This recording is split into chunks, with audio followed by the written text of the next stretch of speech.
इतिहास के पन्नों में दबी एक ऐसी सच्चाई जिसने दिल्ली के शासक अलाउद्दीन खिलजी के दिल में खौफ पैदा कर दिया।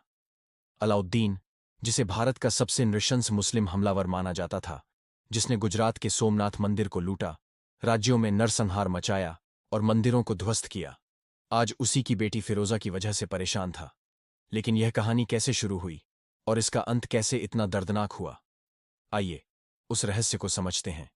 सन 1299 ईस्वी, जब अलाउद्दीन ने गुजरात पर चढ़ाई की थी, सोमनाथ मंदिर को लूटकर वह जालोर होते हुए दिल्ली लौट रहा था।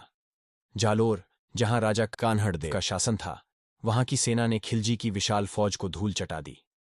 एन मुल्क सुल्तान संधि करके दिल्ली लौटा और उसने कान्हड़देव को दिल्ली दरबार में आने का न्योता दिया। यहीं से कहानी ने नया मोड़ लिया। कान्हड़देव ने अपने बेटे विरमदेव को दिल्ली दरबार में भेजा, एक नौजवान राजपूत योद्धा जिसकी शक्ल और शौर्य ने शहजादी फिरोजा का दिल चुरा लिया। फिरोजा, अलाउद्दीन की इकलौती बेटी, वीरमदेव को देखते ही उन पर फिदा हो गई और मन ही मन वीरमदेव को अपना पति मान लिया। एक दिन हिम्मत जुटाकर उसने वीरमदेव के सामने शादी का प्रस्ताव रख दिया, मगर वीरमदेव ने साफ इनकार कर दिया। दूसरी तरफ फिरोजा ने भी जिद ठान ली, वर वरूं तो वीरमदेव, ना तो रहूंगी अकण कुंवारी। उसकी यह जिद सुनकर अलाउद्दीन के होश उड़ गए। पहले तो उसने बेटी को समझाने की कोशिश की, मगर फिरोजा नहीं मानी। आखिरकार अपने राजनैतिक फायदे को देखते हुए खिलजी ने शादी का प्रस्ताव जालौर भेजा। लेकिन वीरमदेव ने यह कहते हुए प्रस्ताव को मानने से इनकार कर दिया कि मामा लाजय भाटिया, कुल लाजय चौहान, जौ मैं परणु तुर्कणी तो पश्चिम उगे भान, अर्थात मेरे मामा भाटी वंश के हैं, मैं चौहान कुल का हूं, एक तुर्कन से शादी करूं यह तभी हो सकता है जब सूरज पश्चिम से उगे। अब अलाउद्दीन का गुस्सा 7वें आसमान पर था।